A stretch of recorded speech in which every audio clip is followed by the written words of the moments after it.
সবার বড় অ্যাচিভমেন্ট হচ্ছে আমরা রেলের বহু কাজ করেছি, শুধু দুটো নয়।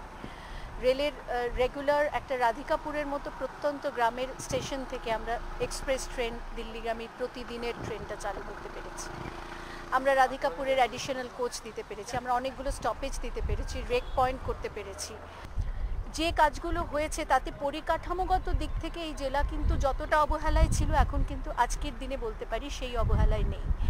5 বছরে এই জন্য আমাদের অ্যাচিভমেন্টের অনেক কিছুর মধ্যে এগুলো বেশি করে জোর দিলাম। এই জন্য দেখুন, ইউথ এমপ্লয়মেন্টের অনেক স্কিম আমরা দিয়েছি, বিশেষ করে যারা যুবক এবং তারা কোনো একটা ছোট্ট কাজে ব্যবসার ক্ষেত্রে যদি কাজ করতে চান, সেক্ষেত্রে কিন্তু খাদি বোর্ডের মাধ্যমে আমাদের জেলাতেও শুরু হয়েছে 25 লাখ করে টাকা তাদের জন্য লোন দেওয়া, এবং বিভিন্ন ব্যাংক, লিড ব্যাংকগুলোর সঙ্গে বসে আমরা কথা বলে এগুলো শুরু করতে পেরেছি। বেটার এডুকেশনের মধ্যে যেখানে যেখানে এখন তো সর্বশিক্ষা মিশনের মাধ্যমে সব জায়গাতেই অর্থ দেওয়া হয়, বরাদ্দ হয়, কিন্তু তাছাড়াও যদি আলাদা করে কম্পিউটার এডুকেশন এবং স্কুলগুলোতে সায়েন্স ল্যাবরেটরি করা, মানে যেগুলো বেশি অনেক অনেক উন্নত মানের করার জন্যে আমি কিন্তু আমার এমপি ফান্ড থেকে প্রচুর টাকা দিয়েছি।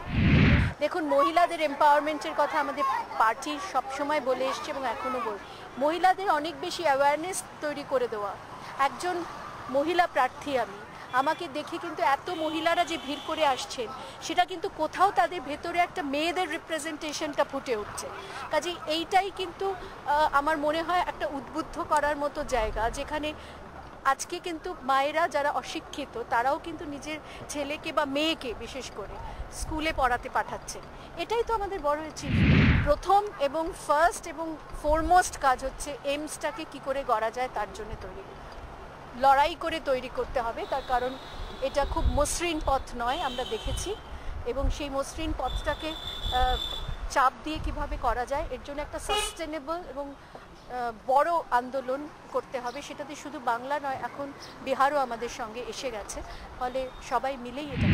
মিছিলের সম্পর্কে সবাই যেটা জানে না সেটা হচ্ছে 5টা বছর আমি অনেক সময় আমার এলাকায় থেকেছি। আমি অনেক সময় মন্ত্রী থাকার সময় আমাকে অনেক ট্যুরে যেতে হয়েছে, বাংলার বিভিন্ন প্রান্তে আমি ছুটে বেরিয়েছি।